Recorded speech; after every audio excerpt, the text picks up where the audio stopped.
25 июл натиҷаҳои озмуни тақсимоти асосии довталабон дар имтиҳонҳои марказонидаи дохилшавӣ ба муассисаҳои таълимии таҳсилоти миёна ва олии касбии ҷумҳурии Тоҷикистон дар соли 2023 эълон карда шуд. Дар ин хусус Амид Ховар бо истинод ба Маркази миллии тестӣ назди Президенти Ҷумҳурии Тоҷикистон хабар медиҳад.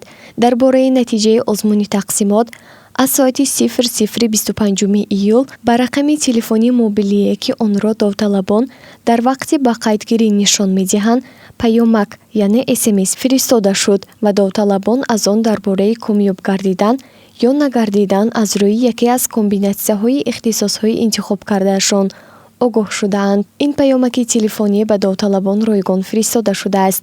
Инчунин довталабон метавонанд аз кабинети инфиродӣ ё бо муроҷиат ба марказ ва бахшҳои минтақавии он аз натиҷаи тақсимот ба муассисаҳои таълимӣ бори дигар огоҳ шаванд.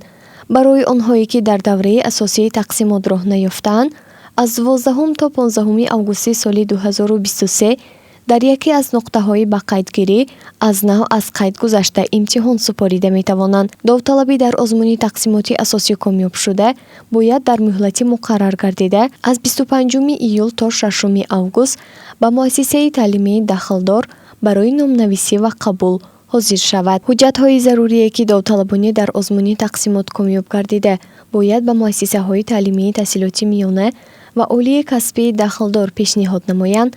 Инҳо ариза аз номи ректор ё директори муассисаи таълимӣ, ҳуҷҷат дар бораи таҳсил яъне диплом ё аттестат, маълумотномаи тиббӣ 6 дона сурат бо андозаи 3/4, маълумотнома аз ҷойи зист, шиноснома асл ва нусха, билети ҳарбӣ ё шаҳодатномаи ҳарбии даъватшаванда.